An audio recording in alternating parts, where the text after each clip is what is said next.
मैं बांधा हुआ हूं, तो फिर संगम पर भी ये पहाड़ों जैसे दुख, दुनिया से भी ज्यादा दुख, बीमारी के दुख, कितना शरीर खराब, तो भगवान से मिलकर के भी क्या फायदा।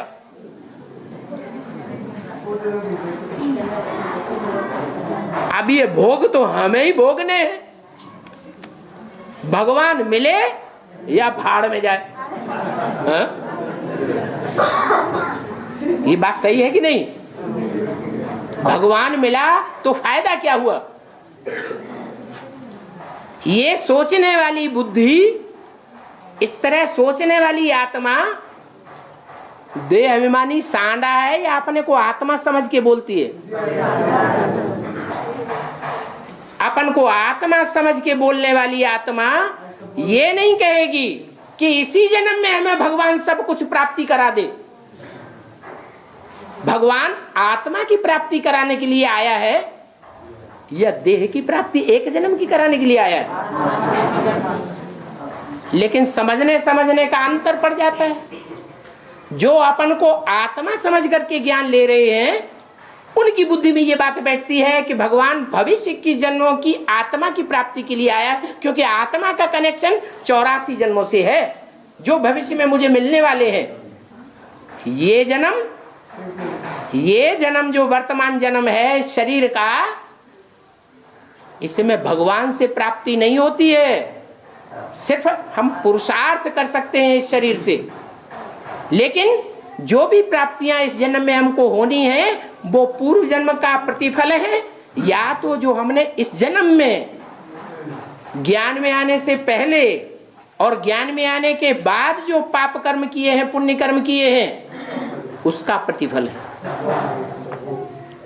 लेकिन इस शरीर के जो दुख मिल रहे हैं, मनसा का ताप मिल रहा है, सुख मिल रहे हैं, वो पूर्व जन्म का प्रतिफल है। हमारा किया हुआ, हमने जो बीज बोया है वो ही हम काट रहे हैं। इसमें भगवान कुछ नहीं कर सकता। अगर भगवान हमारा कर दे तो सबका करे कि एक का करे? फिर तो सबका करना पड़े। फिर तो जो ज्ञान में आते जाएंगे सो निरोगी कंचन काया बनता जाएगा। बनना चाहिए कि नहीं? बनना चाहिए। तो पहली शर्त है ज्ञान की, अपन को आत्मा समझ, मुझ बाप को याद करो। आत्मा नहीं समझा, देह समझ लिया, तो फिर उल्टे उल्टे संकल्प आएंगे, आसुरी संकल्प आएंगे, दैवी संकल्प नहीं आएंगे, दैत्यों के संकल्प आएंगे, राक्षसी संकल्प आएंगे। और वो राक्षसी संकल्प हमको नीचे गिरा देंगे। लौकिक बाप है या पारलौकिक बाप है?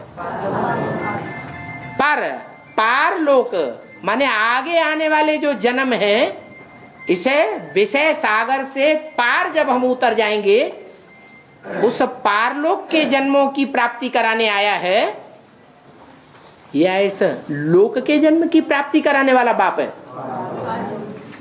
जो पारलोक में आने वाले जन्म हैं, उनकी प्राप्ति कराने वाला पारलौकिक बाप आया हुआ है।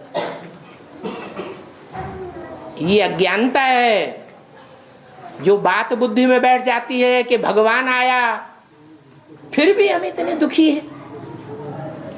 अरे भगवान सुख दुख थोड़े ही देता है, ये तो अपने अपने कर्मों का हिसाब किताब है। जो आत्माएं पुनर्जन्म को नहीं मानती है, वो मुसलमान और क्रिश्चियन ये बात सोचें तब तो ठीक है। अरे हम तो भारतवासी हैं, हम तो पुनर्जन्म को मानने वाले हैं, पुनर्जन्म का हिसाब किताब जानने वाले हैं। हम भगवान को कभी भी दोषी नहीं ठहराए। 63 जन्म तो भगवान को दोष देते देते हम पत्थर बुद्धि बन गए। अब इस जन्म में भी हम भगवान को दोष देंगे तो फिर हमारा क्या हाल होगा।